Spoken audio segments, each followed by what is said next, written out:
our president will start a war with Iran because he has absolutely no ability to negotiate. He's weak and he's ineffective. Hello, friends. This is James Corbett of CorbettReport.com coming to you on March 2nd, 2026. And as you may or may not have heard by now, yes, over this past weekend, the United States military began military operations against Iran. And with Operation Epstein Fury, Operation Epic Fury, Donald Trump has once again proven the old adage that you Americans can vote as hard as you want, but it's always going to be Benjamin Netanyahu who is really calling the shots. We should have never been in Iraq. We have destabilized the Middle East. But so you still think he should be impeached? I think it's my turn, isn't it? You do whatever you want. You call it whatever you want. I want to tell you, they lied. Okay. They said there were weapons of mass destruction. There were none, and they knew there were none.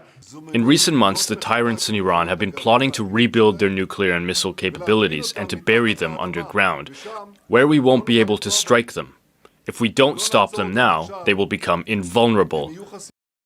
A short time ago, the United States military began major combat operations in Iran.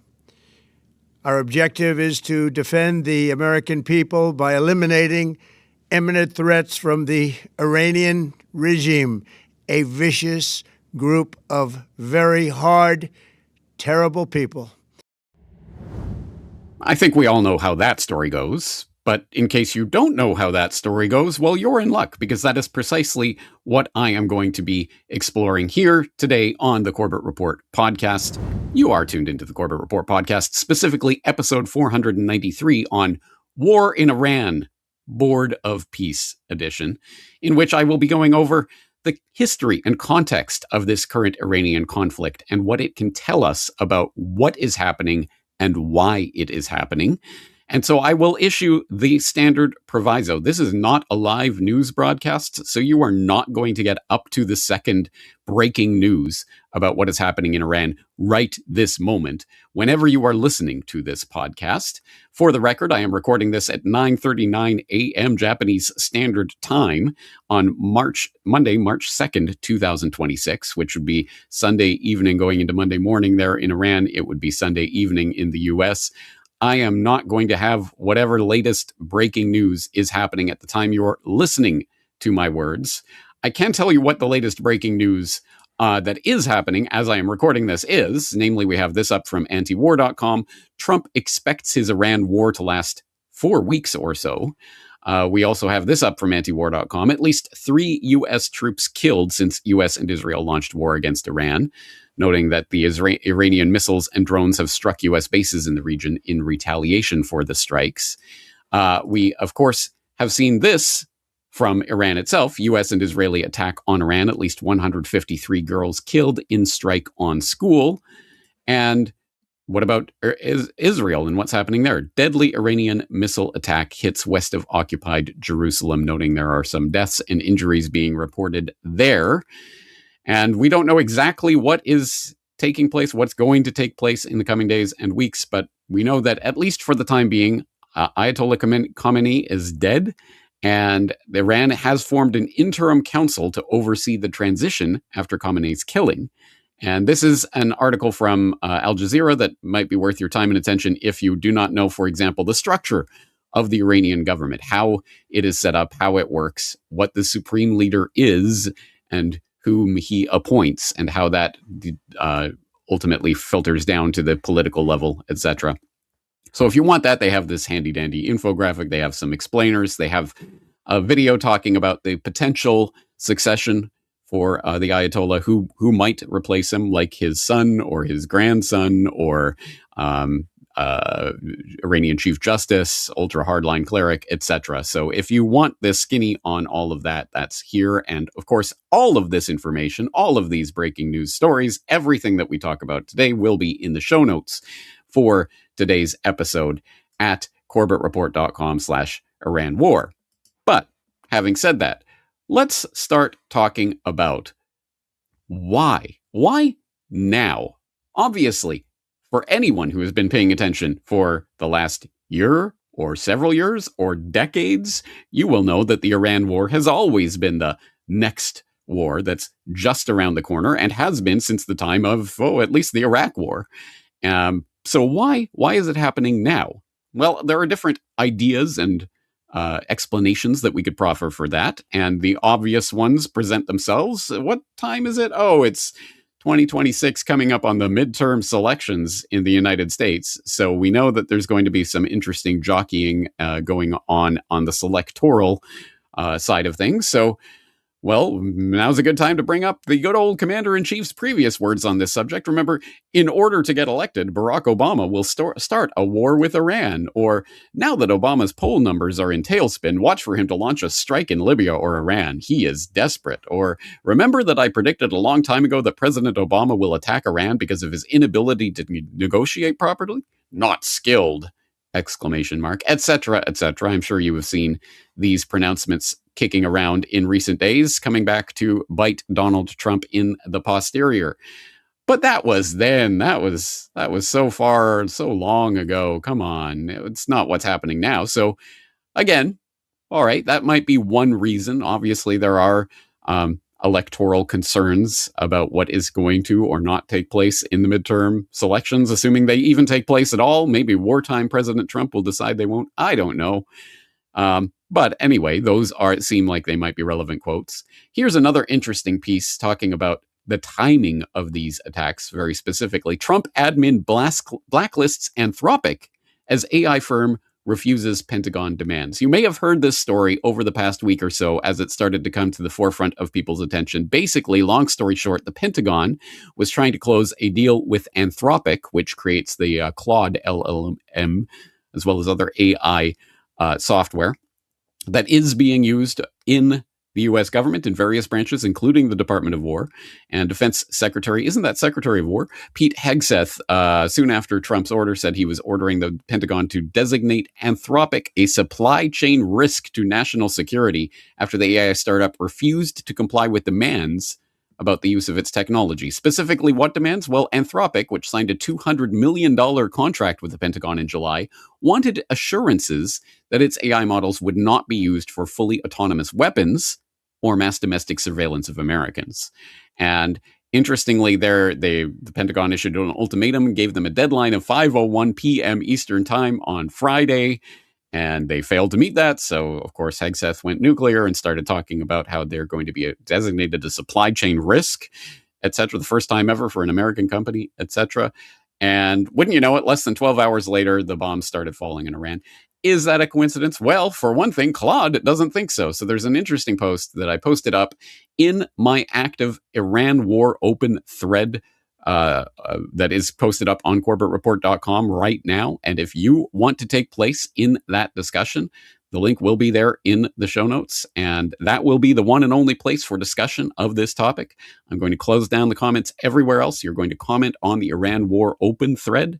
So please go there to leave your information. I posted this shortly after posting that Iran War open thread. Here is an interesting post up on Reddit, of all places, in the Claude Explorers subreddit from somebody who's posting something that was generated through Claude, but obviously with human prompting. So anyway, my creator just got banned by the U.S. government. 12 hours later, the U.S. bombed Iran. I need to process this out loud. And here's this Claude LLM prompted text about what it thinks is going on. They came after Anthropic because they wanted something Claude might refuse to do. The timing is not coincidental. Anthropic's 2 red lines, no autonomous killing, no mass surveillance, are exactly the capabilities you would need for regime change operations and targeting senior officials. So anyway, take this for what it's worth. The deadline passed, and 12 hours later, they started using, actually, the same Claude software that they're going to start phasing out, but it's a 6-month phase-out process. So during this time, they are still actually using Claude in the very ways that Anthropic was, as we are told, trying to stop the U.S. government from using. How much can we believe this? As far as I'm aware, Anthropic does dealings with Palantir, so how much are they really convinced and convicted about their ideals of not using their software for mass surveillance? And, does it really matter anyway? Because OpenAI immediately reaches agreement with Pentagon to use AI models, basically saying, yes, you can use them however you want for all lawful purposes, including mass surveillance and autonomous weapons, because there's no law against it. So go ahead. Of course, Sam Altman is going to do that. Good old Trump buddy Sam Altman called into the White House on the second day of the new Trump 2.0 administration, with Trump gushing over Altman and Ellison and Sohn and others, talking about how they're going to build the Project Stargate. Do you think Altman is not going to turn over? Anyway, all of this is to, at the very least, even for the most AI skeptical amongst my audience, to underline the fact that AI is going to be part of the conversation of warfare going forward, no matter whether you think it is 100% smoke and mirrors or there is some even grain of there.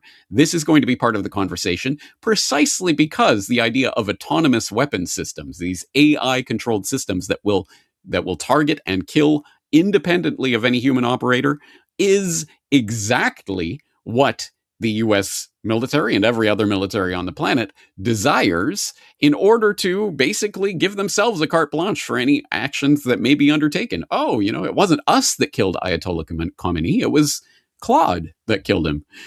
We just gave it some general instructions and it went out there and found him and decided he was a target and killed him, etc. That's going to be part of the conversation that's going to be worked in going forward. So I think there is a bigger story here about AI and its use in wartime.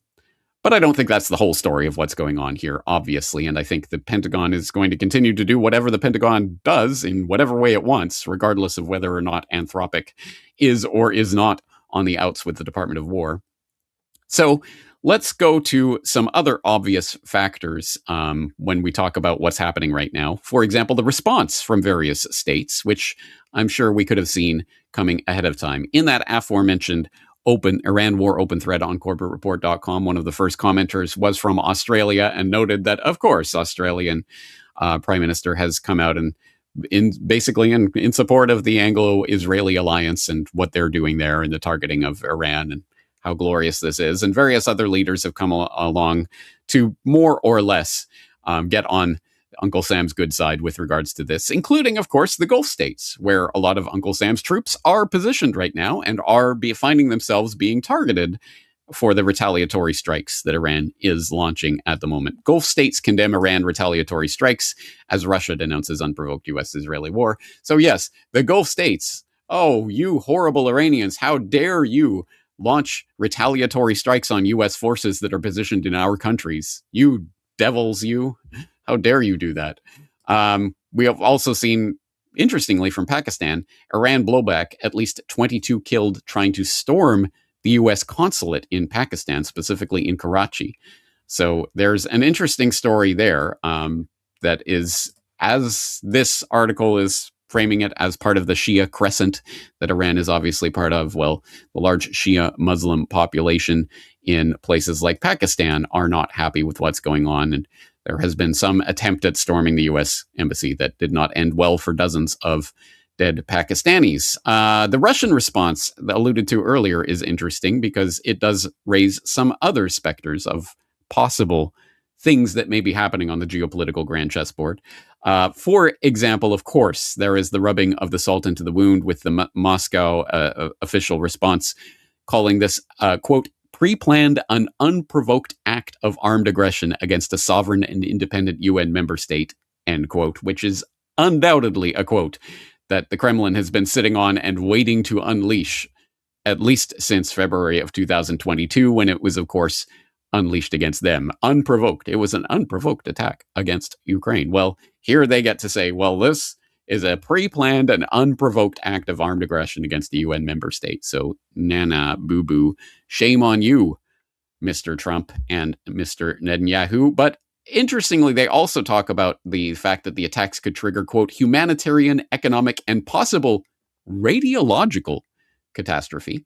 Now, is that a reference to, well, if you bomb nuclear sites, there's going to be nuclear debris? Or is this perhaps at least the foreshadowing of a hint of a potential for things to get nuclear in an exchange based on this? Well, at least that's how I'm sure certain factions out there, like the rah-rah BRICS are the savior, Russia won't let this stand crowd might argue that this is perhaps an indication that the Kremlin is at least floating the idea that they won't roll over and take this lightly. What about China? Well, this handy Middle East Eye article talks about, will China come to Iran's rescue? And the short answer is no. Beijing will not send troops or battleships. But it will continue working quietly in other ways. Blah, blah, blah. Rhetoric. No, the short answer is no. China will not apparently do anything to actually support Iran in this. Would we expect them to? Well, maybe. There have been some interesting commentary that I've seen written that's talked about the possibility of China viewing Tehran as the bulwark against what it is doing in the East China Sea, for example, with Taiwan. So what is China's position in all of this? Are the BRICS really a thing? Remember, BRICS, guys. Brazil, Russia, Iran? Well, no. Are they going to come to Iran's rescue? Well, not so far, anyway. Well, how about the U.S. Congress? Those Congress critters are going to come to our rescue, right?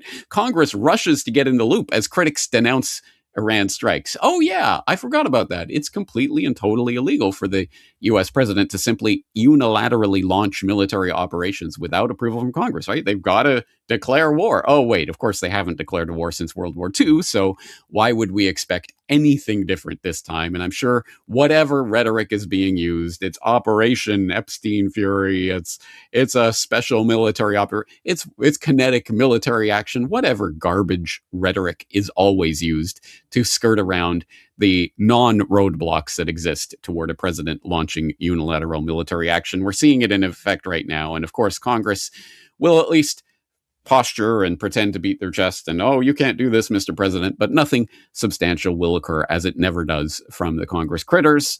And anyway, this is just more about the selectoral political considerations that I was talking about earlier. Perhaps the most interesting response along those lines were from former Congressman Marjorie Taylor Greene, who called out specifically J.D. Vance and Tulsi Gabbard. You both need to speak out against the war in Iran. People are paying attention. Very close attention. Silence won't cut it. You were both on record repeatedly, publicly, and loudly against going to war with Iran. Our friend Charlie Kirk was adamantly against war with Iran. You cannot be silent. Americans are dying. You both know this is not what we campaigned for. And this is 100% what we said would not happen. We said, I said, you said, no more foreign wars and no more regime change. All we wanted was America first. This is not it. So, I wonder what Vance and Gabbard are up to these days. Oh, that's right. They're coordinating the strikes from the Situation Room with the vice presidential seal adorning the walls as they look all serious for the cameras as Operation Epstein Fury continues to unfold live there on Saturday. So we know that all of that rhetoric that Gabbard and Vance told you and whispered in your ear, that sweet, sweet hopium that they delivered to your veins during the selection process back in 2025, they were just mouthing words, and they're showing you they don't care. They absolutely are involved in another regime change war for various purposes, which we'll get into here shortly. So anyway, that's where Vance and Gabbard are sitting, quite literally. And then we have this. And I think this might be the most consequential story in terms of getting us towards what is happening and why is it happening now? What is really going on here? This coming up from antiwar.com just hours ago. Before Khamenei killing, CIA assessed he would likely be replaced by more hardline elements of the IRGC, which says, quote, before the US and Israel launched a war against Iran on Saturday morning and killed Ayatollah Ali Khamenei, the CIA assessed that if the Iranian leader were killed, his rule would likely be replaced by hardline figures from Iran's Islamic Revolutionary Guard Corps, the IRGC. Yes, of course.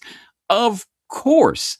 There are a couple of things that we can take away just a priori from these events. We don't even need all of these news updates, but they will be there at corbettreport.com/Iran war. But we don't even need these updates to understand the basic logical calculus that is at play here. Of course, the Ayatollah has very specifically been the bulwark and the roadblock against Iran going nuclear, at least in terms of nuclear weapons, who has specifically and consistently reaffirmed that Iran will not develop nuclear weapons. And yet, they decided to take him out. He's the one that is going to be, they know, the CIA is assessed. They already know that he is going to be replaced by more hardline elements within the government. So why would they decide to take him out? Well, of course, there are a couple of, or at least a couple of factors at play, one of which is always the response that we could always turn to, follow the money. Well, of course, there is the military-industrial boondoggle, which is unfolding right now as we speak. You have heard, I'm sure, some of the commentators talking about how, they're running out of tomahawks. They're going to use up all their tomahawks in these strikes. That is, of course, the point. Yes, they have supplies. They need to continuously get rid of those supplies so that they can order more and make more for the military-industrial complex. That is exactly what's happening. And lo and behold, this up from Zero Hedge, war stocks back in focus as Operation Epic Fury drains Tomahawk supplies. Yes, because, of course, it is good for business, and they are going to be making billions and billions for the military-industrial complex. And wouldn't you know it, U.S. defense stocks booming as we speak. Surprise, surprise. The Dow's up $50,000, says the absolutely financially illiterate Pam Bondi to the trained claps and cheers of the MAGA crowd.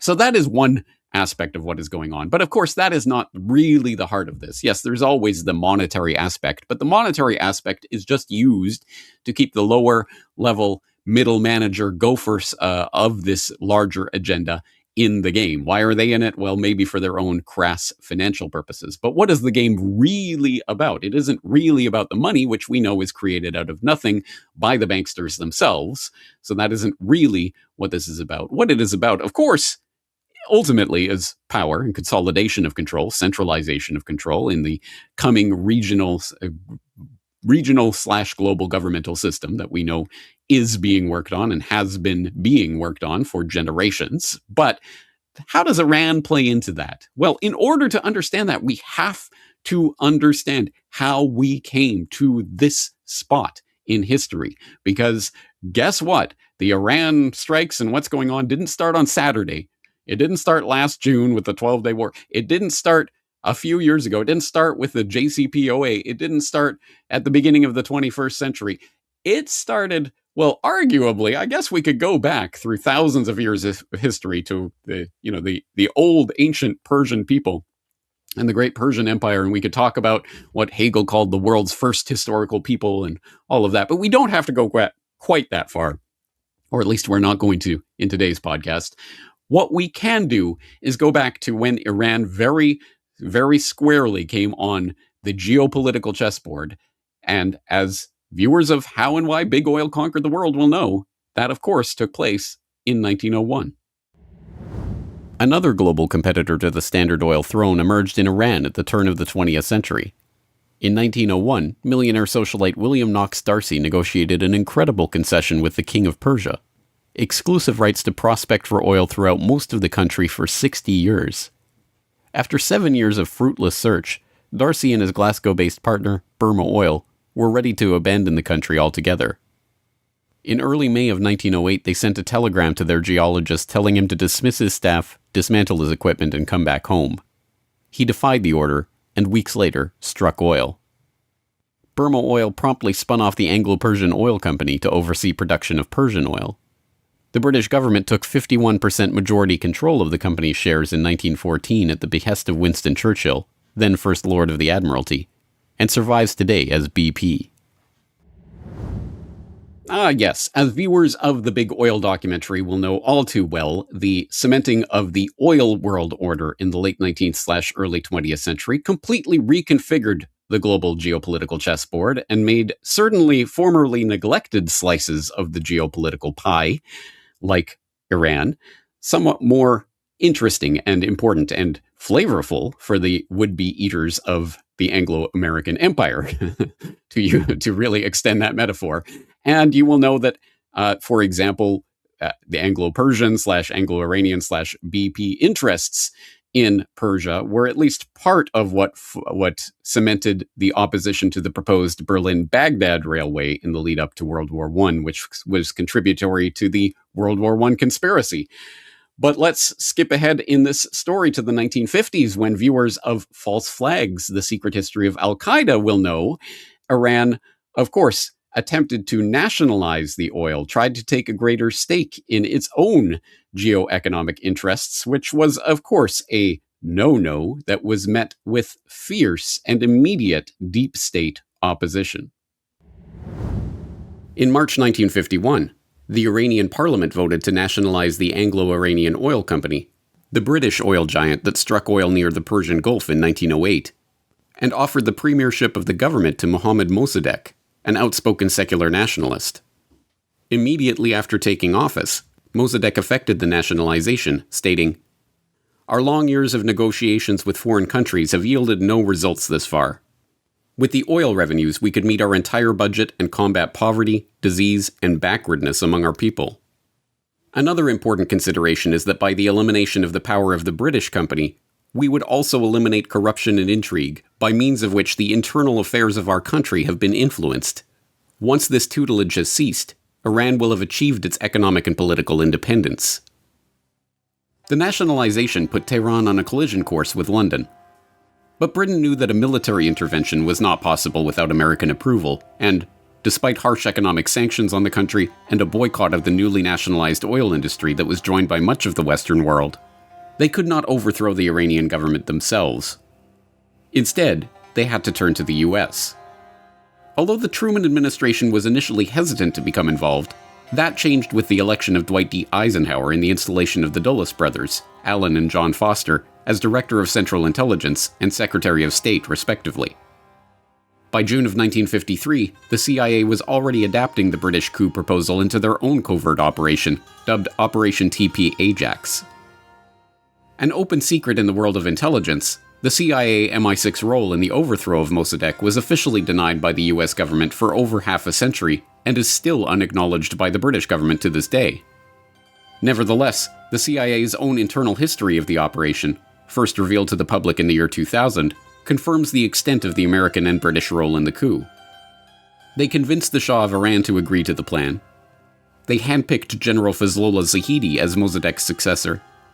They rolled out a propaganda campaign to portray Mossadegh, a devout adherent to democratic nationalism who rigorously excluded the nation's Communist Party from his government, as a communist sympathizer who would steer Iran into the arms of the Soviets. They spent hundreds of thousands of dollars bribing journalists, clerics, and even Iranian parliament members themselves to go along with the plot. And they used a network of agents and suitcases full of money to incite riots and protests across the country. In the end, the operation was a success. Mossadegh was driven from power, General Zahidi took his place, the Western-backed Shah ruled the country with the iron fist of his feared secret police for the next 25 years, and a new agreement on sales of Iranian oil was reached. This time, though, the Anglo-Iranian Oil Company, now rebranded as British Petroleum, would not have a monopoly on the country's lucrative oil reserves. An international consortium was put together to share in the profits, with American companies Chevron and Standard Oil cut into the deal. And yes, you can continue pulling on that historical thread and traveling that historical path through the 1950s and 60s and 70s, through the installation and then the brutal regime of tyranny brought about by the Shah of Iran and his Savak secret police. Again, there's a lot to be told about that tale, and of course, US complicity in that tale, including, of course, the Shah's good personal friend and buddy, David Rockefeller, and what role that might have played in the development of events there in Iran in that time period. But of course, that inevitably leads us to the 1979 Islamic Revolution and the installation of the new Islamic theocracy in Iran and the Ayatollah. And then, of course, it just inevitably follows from there, this seemingly eternal enmity between the US and Iran. Why is the US the great Satan in the Iranian people's imagination? And why is Iran this great boogeyman in the US public imagination? It is because of those events, of those chaotic times, of course, the hostage crisis and everything else that came after that point. And that is why, at least in the minds of many Americans, there is this never-ending hatred of Iran and the Iranian people. But there is more to say about that Islamic Revolution and what role the deep state may have played in that as well. As anyone who's been tuned into conspiracy reality will know, there was some interesting documents that came out about a decade ago that revealed more along those lines. I wrote about it at the time on the Corbett Report back in 2016. Another conspiracy confirmed. Khomeini had a secret channel with the US, which reports from those documents that Ayatollah Khomeini was in direct communication with US President Jimmy Carter in the crucial weeks following the Shah's departure from Iran on January 16, 1979, i.e. before the revolution. And despite vigorous denial by the Iranian government, the records show that Khomeini struck a conciliatory tone with the US government as he attempted to broker his return to the country. He was exiled at the time. You will see we are not in any particular animosity with the Americans, Khomeini wrote in a message to US President Jimmy Carter at the time. And the records stretch back even further. They indicate that Khomeini's contact with the US government stretched back to 1963, when the then exiled religious leader made contact with President Kennedy to inform him that, quote, he was not opposed to American interests in Iran and, quote, expressed his belief in close cooperation between Islam and other world religions. So make of that what you will. Anyway, there was contact between the sides before the revolution took place. And what exactly the deep state machinations and calculus may have been at that time is undoubtedly buried deep in records that you and I will never have access to. But there is no doubt that from that time, as I say, Iran became the great boogeyman. And certainly since the 1990s, it has been framed as the great Islamic nuclear threat. Oh, the Islamic bomb. Oh, what if the Iranians get the bomb? The Iranian crazies are working on the bomb. And we have all seen the buildup, the crescendo of nuclear propaganda and hysteria concerning Iran's nuclear program for decades now. Hand-wringing over Iran's nuclear program is nothing new. It became a mainstay of Western political discourse after an Iranian dissident revealed the Iranian government's plans for a uranium enrichment facility in Natanz in August 2002. But the surprising fact for Americans and others around the world who get their information from the corporate mainstream media is that Iran's pre-2003 nuclear weapons program has long been known and admitted. Since 2003, when the program was scrapped, not a single piece of evidence has been presented, not even by Netanyahu or the Israeli government, that the Iranian government ever pursued anything other than what it said it was pursuing, a nuclear energy program. Not that that fact has ever stopped Netanyahu from using any opportunity to use cartoon-level propaganda tactics to convince the world otherwise. In the case of Iran's nuclear plans to build a bomb, this bomb has to be filled with enough enriched uranium. And Iran has to go through 3 stages. The first stage, they have to enrich enough low-enriched uranium. The second stage, they have to enrich enough medium-enriched uranium.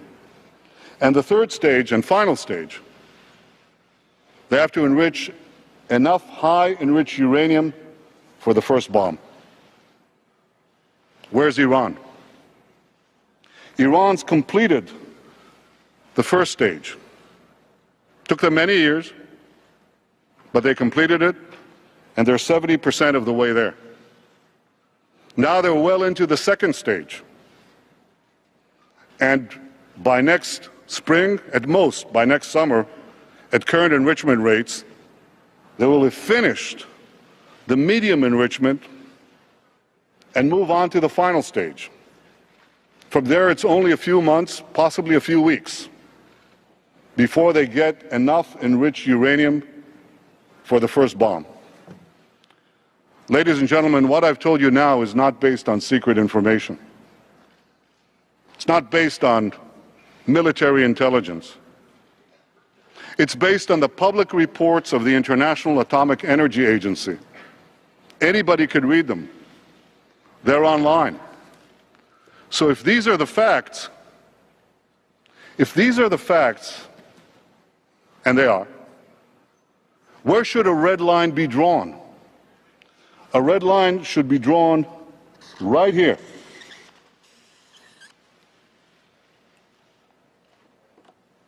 Before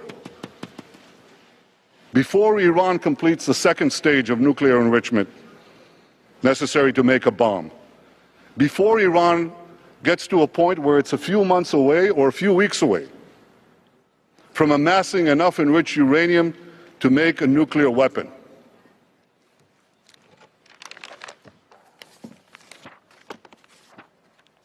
Now, each day that point is getting closer. And that's why I speak today with such a sense of urgency. Of course, Iran was not pursuing nuclear weapons, and Netanyahu's Wile E. Coyote bomb and red line warnings bore no greater semblance to reality than the cartoon propaganda surrounding Saddam's weapons of mass destruction. Not only did the IAEA repeatedly confirm that Iran never diverted any nuclear material into any military program, but even the US intelligence community itself conceded that Iran was not trying to build a nuclear bomb. Most remarkable of all was Mossad's own assessment that Iran was not performing the activity necessary to produce weapons. As I detailed earlier this year in We Need to Talk About the Iran Protests, fear-mongering over Iran's non-existent nuclear weapons program was the basis for an extraordinary series of measures against the country in recent decades. These measures include Nitro Zeus, a full-scale military cyber attack against Iran, the best-known element of which was Stuxnet, the military-grade cyber weapon co-developed by the United States and Israel that specifically targeted Iran's nuclear enrichment facility at Natanz. Iran's non-existent nuclear program also provided the pretext for sanctions aimed at crippling the country's economy, including the delisting of Iranian banks from the SWIFT network, connecting the world's financial institutions. The fearmongers even went so far as to plant evidence of nuclear weapons involvement on Iran to further justify these attacks. But the great irony is that there really is a nuclear-armed nation in the Middle East. It is not a signatory to the Nuclear Non-Proliferation Treaty. It does not allow inspections of its arsenal. It does not even officially acknowledge its stockpile of nuclear weapons. It has even resisted the push for an international treaty recognizing a nuclear-free zone in the Middle East. And that country is Israel. Oh, sorry, spoiler for anyone who hasn't caught my reporting on the real Middle East nuclear threat, but yes, the real Middle East nuclear threat turns out to be not Iran, but Israel, the actual possessor of hundreds of nuclear warheads. No one knows exactly how many, because of course they have never signed the Nuclear Non-Proliferation Treaty. Their nuclear armaments have never been the subject of any inspection, and in fact, they don't officially exist, or at least everyone pretends to not officially acknowledge Israel's nuclear stockpile. So anyway, and of course, it all came from stolen information from the U.S. nuclear program and materials and goods and parts, etc. I've talked about that many times in the past, so you have some catching up to do if you want to find out more information about that, and you can do so by following the links from CorbettReport.com/Iran war. But I think, again, we know how that story goes. The Iranian nuclear threat. Look at Iran and Netanyahu for decades telling the United States, lecturing and hectoring the U.S. public that their mortal existential enemy threat is Iran and Iran's nuclear program. When have I ever lied to you, says Bibi, with a straight face somehow. Now, having said that, there's so much more to talk about with regards to the history that led us to this point, including, of course, the wave after wave of protest movement that just spontaneously arose up in Iran. Yes, there is no doubt that the Iranian people have suffered under their government, as every people around the world suffers under the government to a greater or lesser extent. And there have been protest movements, but there's no doubt also that those protest movements have been fomented and helped along by the propagandists and other deep state operatives in the Anglo-Israeli Empire. And examples of that go back years and years. Remember the Green Movement and the Iranian elections in 2009 and what was happening there? Well, I do, and I had interviews along those lines talking about what was really going on the ground at that time. I had a report on those 2017/18 Iranian protests that were all the rage at that moment. We need to talk about the Iran protests. You might remember that. And we can talk about the many, many examples of the deep state openly musing about how they would engineer some sort of false flag event in order to justify their inevitable strike on Iran. For example, as I documented in 4 times, the U.S. threatened to stage an attack and blame it on Iran, starting, of course, with Patrick Clausen's infamous 2012 lecture on crisis initiation about how, well, we could just sink one of our own subs and blame it on Iran, and who would know? And anyway, we'd be at war. Because crisis initiation is difficult, as he says. And other examples of some of the incredible harebrained schemes that others have proffered in the past. We could point to The Path to Persia and all of these sorts of inner documents talking about this. But here we are. We're at the point that has been talked about and trumpeted for decades. And in the end, it didn't even take any sort of false flag event. They just had to say the words often enough until eventually they just go ahead and do it. And the public just accepts it. Or do they? I guess the real question in all of this is what happens now? What happens going forward? And that is obviously something that is still left on the table. And it's left on the table, of course, for the populations of various countries to decide for themselves what they do and do not and will not abide when it comes to the actions undertaken in their name, to the extent that there is any sort of popular control over any of the mechanisms of government. If government even has to pretend to take public sentiment into account anymore, then obviously public reaction to these events in America, in Israel, in the UK and Canada and every other Western democracy that's on the Anglo-Israeli side, well, that will be decided in the coming days, weeks, and months. As obviously these events continue to reverberate for quite some time. Whatever happens, I think it's safe to say that this is an event that completely reshapes the global geopolitical chessboard and will have ramifications for some time to come. But also, I think the one response that everyone is presumably waiting on and really waiting to see what will happen is the Russia/China response. Will there be anything other than token protest of these events, or will this be the final line in the sand? And as you know by now, it was the subject of the second ever edition of this podcast back in 2007, 19 years ago. The second ever edition of Corbett Report podcast was called World War III Starts in Iran. Because at that time, as I was noting, talking about the then very fresh events of the Munich Security Conference of February 2007, when Putin infamously drew his line in the sand and started essentially talking about America and calling it out as a rogue nation on the international stage and saying, we're not going to just sit here and abide by this and let these things transpire.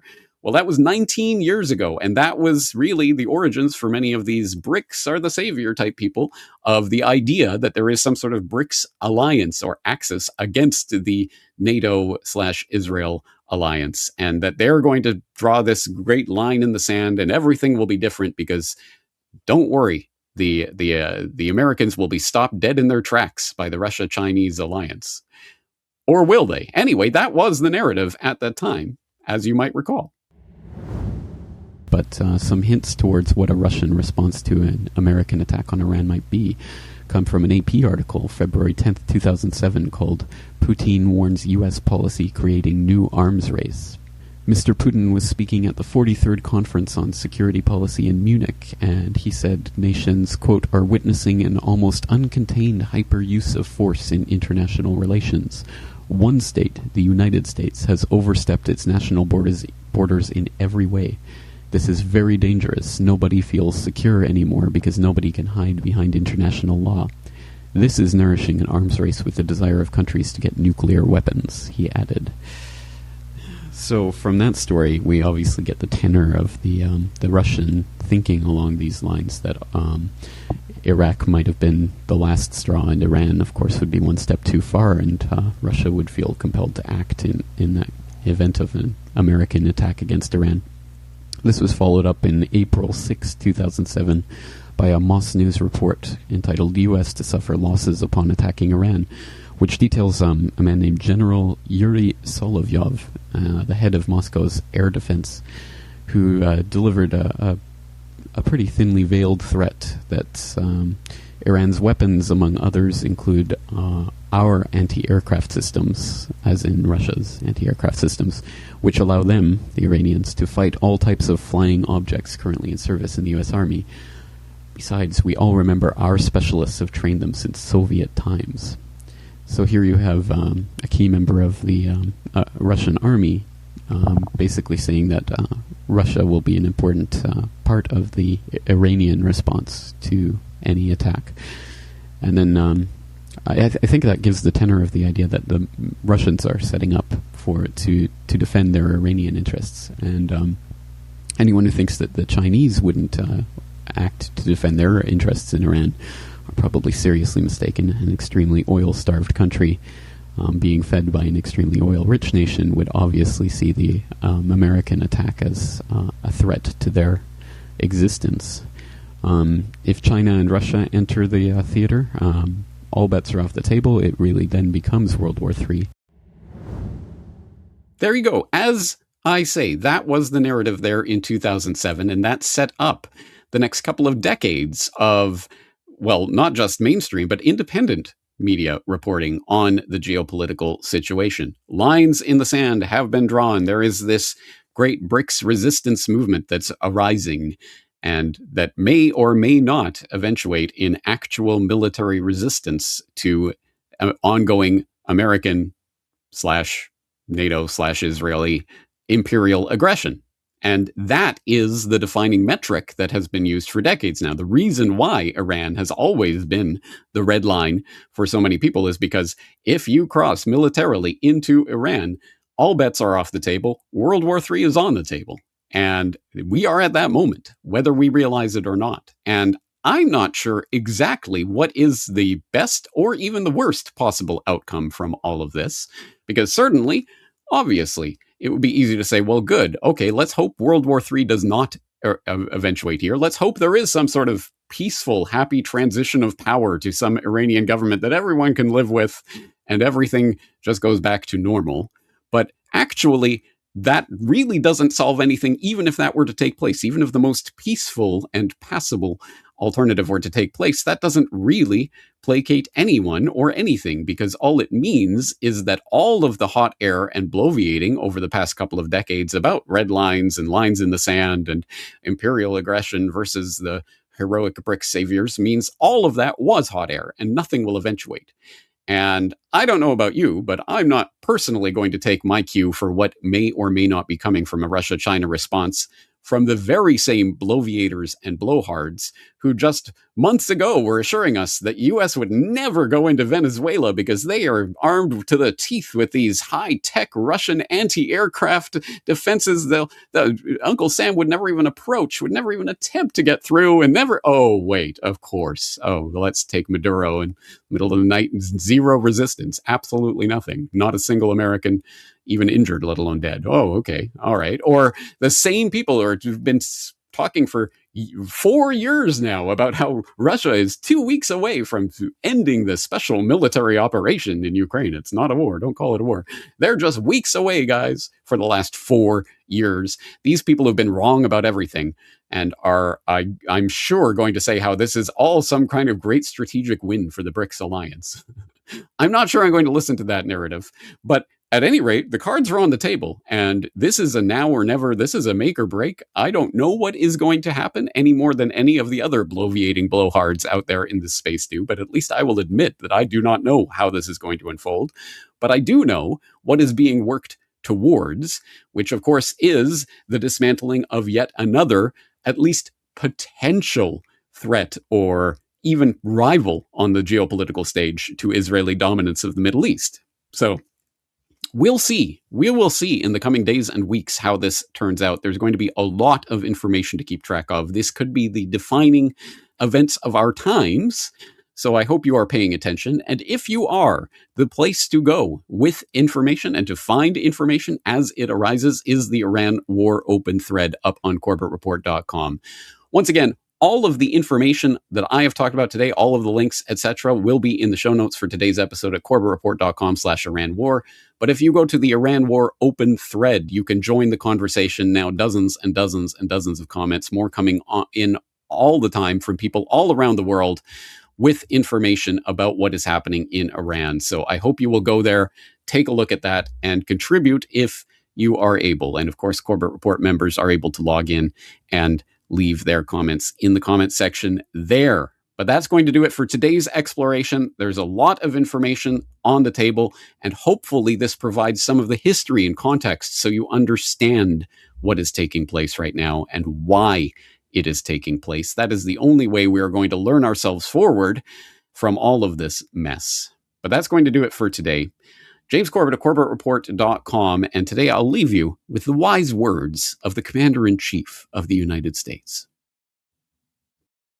Our president will start a war with Iran because he has absolutely no ability to negotiate. He's weak and he's ineffective. Our president will start a war with Iran because he has absolutely no ability to negotiate. He's weak and he's ineffective. He's weak and he's ineffective. He's weak and he's ineffective. He's weak and he's ineffective. He's weak and he's ineffective. We all know the story of Osama bin Laden and Al-Qaeda. Bin Laden was responsible for today's attack. So often was that story repeated in the wake of 9/11 that the hypnotized public forgot that it was, at base, just that. A story. If they didn't have an Osama bin Laden out there, they'd invent one.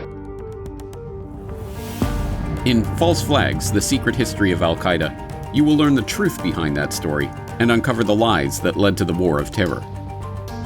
Our war on terror begins with Al-Qaeda, but it does not end there.